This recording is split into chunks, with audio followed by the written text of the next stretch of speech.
While attending junior high and high school, I had worked every school day in the cafeteria to pay for my lunches. Throughout most of my early years in school, we took our lunches to school in brown paper bags. Being able to have a hot lunch was somewhat of a privilege. It required me to leave class 5 minutes early, which honestly, I didn't mind too much. While other students were visiting and listening to music on their pocket-sized transistor radios, I was serving up vegetables, gelatin dessert, and two-tone bread and butter sandwich triangles. Or I was drying forks, knives, spoons, stacking the trays as they rolled out of the huge steaming hot dishwashers. We were given exactly 5 minutes to eat lunch and to get back to work. All kitchen workers were required to wear hairnets while working in the cafeteria, so my hair was most unattractive at a time when I might have had the most opportunity for intervention with other students. I was extremely shy when it came to meeting others, so conversations would always have to originate with the other person.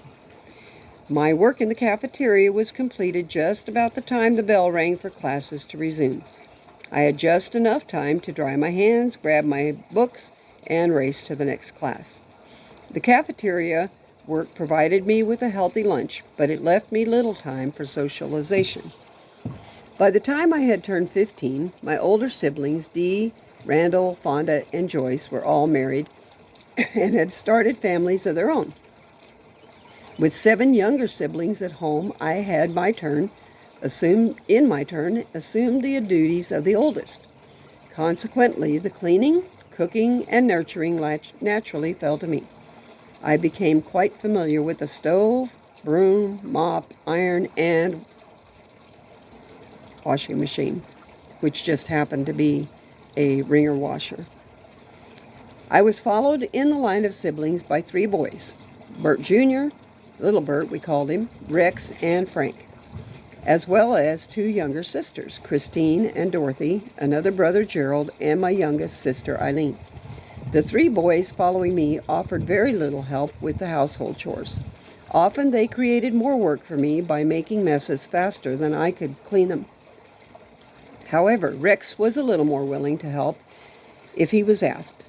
My spare, and I say that sparingly, time apart from school was filled with household responsibilities that left little or no time for myself. I often got into trouble for not completing my homework assignments, especially when I told the teacher there was not enough time to do it due to all the work required of me at home.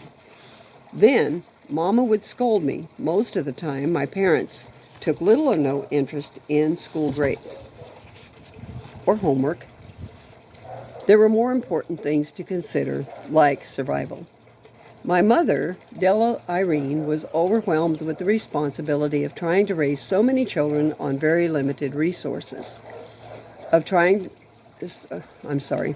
So a lot of the work fell to the oldest. To keep the children out of trouble, she kept us close to home and made us work.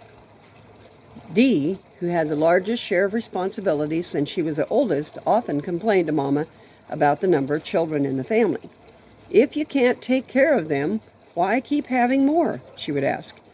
I have to admit that there is some logic to her query, but Mama always answered by saying, which one's too many?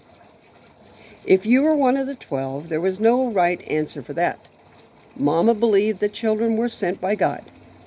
She adamantly resisted the idea of birth control, but having birthed so many children eventually took a severe toll on her health. Were it not for the help of the oldest children, there would have been no one to take care of the younger ones. As hard as it was caring for the younger siblings, it taught us older children responsibility, a good work ethic, how to care for a home, and fostered nurturing skills. In short, it prepared us for our futures as mothers and wives. Perhaps in her own way, Mama loved all of her children. It would certainly seem so if you acquaint work and discipline with love. There was no shortage of either. Mama was strict with us to the extreme. It was her 2 strict religious rules that were going to create difficulties for me concerning my upcoming first date.